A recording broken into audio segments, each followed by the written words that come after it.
Pemirsa, pada Kamis dini hari, sebuah kamar yang dihuni oleh jemaah haji Indonesia di Mekah terbakar. Dan untuk menghindari hal yang tidak diinginkan, 1.000 jemaah terpaksa dievakuasi. Kebakaran ini disebabkan oleh penghuni kamar yang lupa mencabut penanak nasi saat pergi umroh. Tidak ada korban jiwa maupun juga cedera dalam kebakaran ini. Pemadam kebakaran akan melakukan tinjauan lebih lanjut terkait dengan kelayakan hotel ini pasca kebakaran di kamar. Reporter Metro TV Prihadi dan juga juru kamera Tuku Abdul Jabar melaporkan dari lokasi kebakaran. Saat ini saya tengah bersama dengan para jemaah haji asal Indonesia yang berada di lantai mezanin Hotel Syakab di kawasan Azizia. Kenapa mereka berada di sini? Karena mereka belum bisa kembali ke kamar mereka akibat insiden kebakaran yang terjadi di kamar 810 atau di lantai 8. Memang kebakaran berada hanya satu, yaitu di kamar 810. Namun menurut informasi yang saya peroleh di lapangan, asap kepulan yang tebal telah langsung membuat satu lantai di lantai 8 itu terkepung asap tebal yang menghitam melegam hingga ke atas dan dinding-dinding kamar. Untuk menghindari kejadian yang tidak diinginkan, pihak manajemen kemudian mengevakuasi seluruh penghuni hotel ini ke hotel lainnya. Namun pada saat hingga siang ini, yaitu pada saat Kamis siang, lantai 1, 2, 3 telah kembali bisa dihuni oleh jemaah haji asal Indonesia, namun lantai 4 hingga lantai 10 belum bisa dihuni kembali untuk diistirahatkan oleh jemaah haji Indonesia. Ini karena manajemen hotel masih perlu melakukan perbaikan, baik itu instalasi listrik ataupun melakukan pengecatan ulang agar benar-benar aman, agar benar-benar bisa ditinggali atau ditempati oleh jemaah haji agar mereka bisa nyaman. Dari catatan, tidak ada korban jiwa atas kecelakaan, atas insiden kebakaran ini. Namun memang pada akhirnya di belakang saya ini, waktu istirahat jemaah haji asal Indonesia bisa dibilang terganggu. Mestinya mereka bisa beristirahat di kamar mereka masing-masing, tapi demi keamanan dan kenyamanan lebih lanjut selama mereka berada di Mekah ini, mereka terpaksa berada di lantai mezanin ini untuk sementara waktu. Dari Mekah, Arab Saudi, Prihadi, Tuku Abdul Jabar, Metro TV. Kebakaran melanda sebuah hotel di Mekah yang menampung jemaah haji asal Asia Kamis pagi. Lebih dari 1.000 jemaah haji asal Asia termasuk Indonesia terpaksa mengungsi. Lantai 8 dari hotel 11 lantai itu terbakar. Juru bicara Departemen Pertahanan Sipil Arab Saudi Kolonel Abdullah Al-Orabi Al-Harthi mengatakan setidaknya 1.028 jemaah Asia dievakuasi dari hotel yang terletak di distrik Al-Azizia. 6 unit mobil pemadam kebakaran dikerahkan untuk memadamkan api. Akibat kebakaran ini, 2 jemaah terluka dan harus diselamatkan oleh petugas pemadam kebakaran. Insiden kebakaran ini terjadi hampir sepekan setelah sebuah krain jatuh menimpa jemaah dan menewaskan 115 orang, 11 diantaranya jemaah asal Indonesia.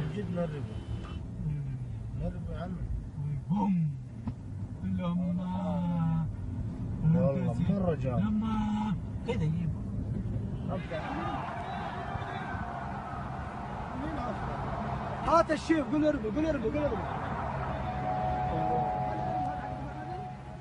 Korban selamat ambruknya alat berat jenis kren di Masjidil Haram Mekah, Arab Saudi hingga hari ini masih dirawat di sejumlah rumah sakit di kota Mekah. Untuk informasi lebih lanjut, kita sudah bergabung bersama dengan Prihadi langsung dari kota Mekah, Arab Saudi. Prihadi, apakah benar ada satu lagi calon haji asal Indonesia yang meninggal dalam musibah ambruknya kren di Masjidil Haram ini?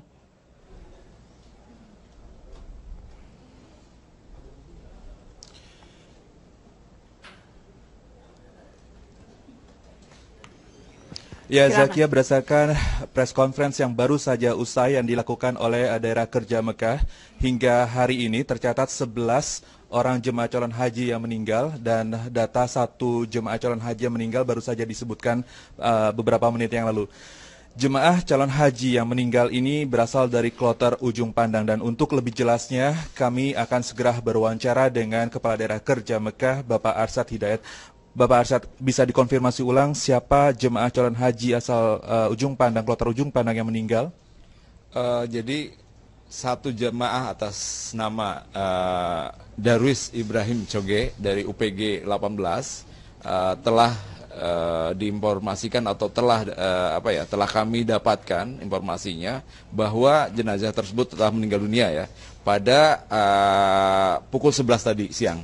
Jadi informasi ini sebenarnya sudah berkembang dari sore kemarin, tapi kami mencoba menelusuri dengan memanggil pihak keluarga, juga kami datang ke tempat di mana jenazah tersebut disimpan bersama dengan ketua kloter juga dengan keluarganya, dan setelah didapati jenazah tersebut dan dikenali, dan kami yakin bahwa jenazah tersebut adalah Darwis.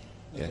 Itu proses identifikasinya itu berdasarkan gelang atau dari identifikasi lainnya?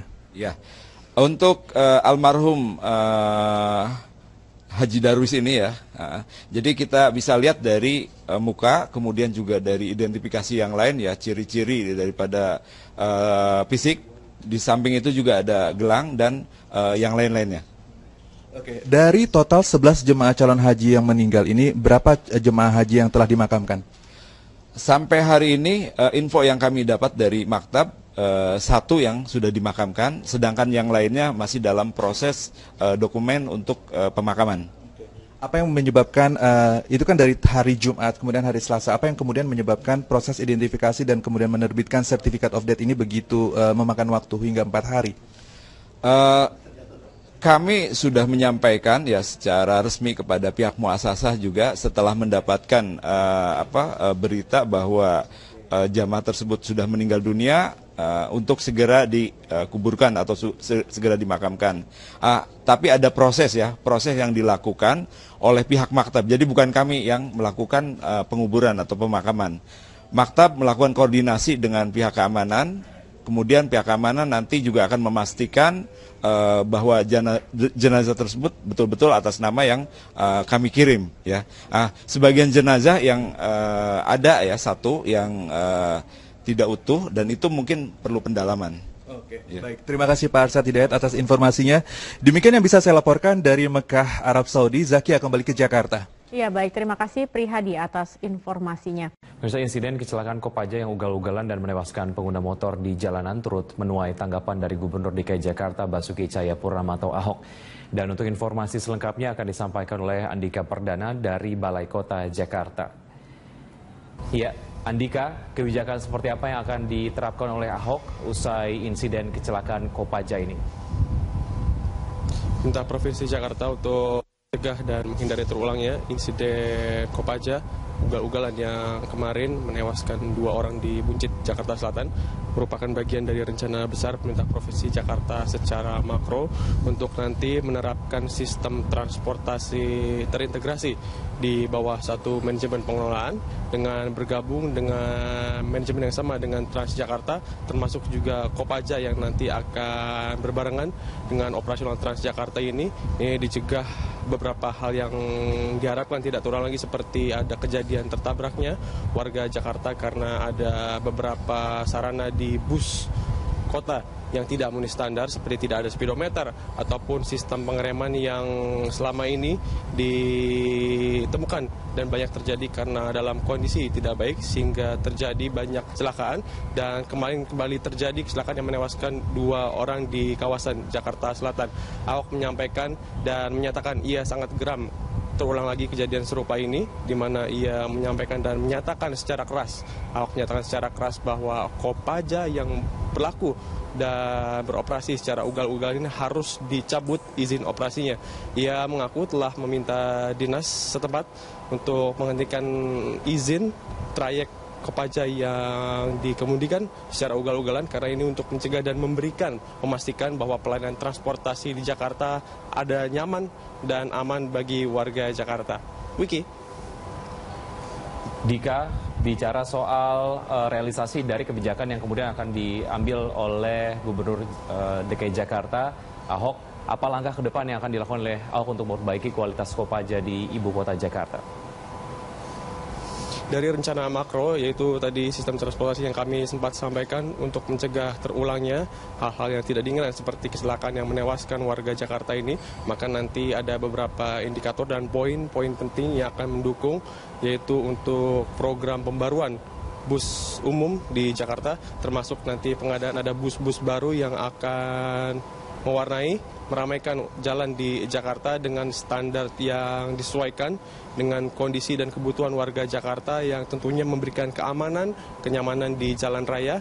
Yang pertama, ia menyampaikan bahwa Oktober nanti akan mulai diberlakukan dan diuji coba di tahun ujung 2015 ini, bahwa nanti akan ada seperti sistem rupiah per kilometer yang ini dilakukan, diterapkan untuk mencegah tidak ada lagi sistem setoran yang ini menyebabkan juga adanya aksi kebut-kebutan untuk kejar setoran yang biasa dilakukan oleh supir bus. Dan selain tadi sistem rupiah per kilometer ini, ada disampaikan oleh Ahok bahwa sistem ini diharapkan dan ia mengklaim bahwa ini memberikan tarif yang juga lebih terjangkau bagi calon penumpang bus. Dan tentu sarana lain seperti yang telah disampaikan oleh Ahok, ada nanti integrasi bus Kopaja dengan Transjakarta ini yang memerlukan sarana prasarana pendukung dengan bus-bus baru yang sesuai standar. Seperti apa pernyataan Ahok? Berikut adalah pernyataan Basuki Cahayapurnama. Kalau kita lalu kita cabut, masih berancam dihapus. Dia kan selalu ngeles sopirnya apa. Makanya nanti kita begitu sudah cukup, mulai tahun ini kan mulai mau coba integrasi nih. Masih ada peraturan, masih kita pelajari. Nanti semua bus di Jakarta tuh nggak ada lagi yang ngejar-ngejar kebut-kebutan. Nggak ada lagi ngejar target, karena semua sopir digaji dan mereka diberi rupiah per kilometer busnya. Orang bayar tiket semua ke Transjakarta. Nah, jadi dengan pola itu orang nggak kebut-kebutan lagi. Wiki. Baik, terima kasih Dika. Selamat bertugas kembali. Pemirsa, reporter Andika Perdana dan juru kamera Budi Manurung melaporkan langsung dari Balai Kota Jakarta Pusat.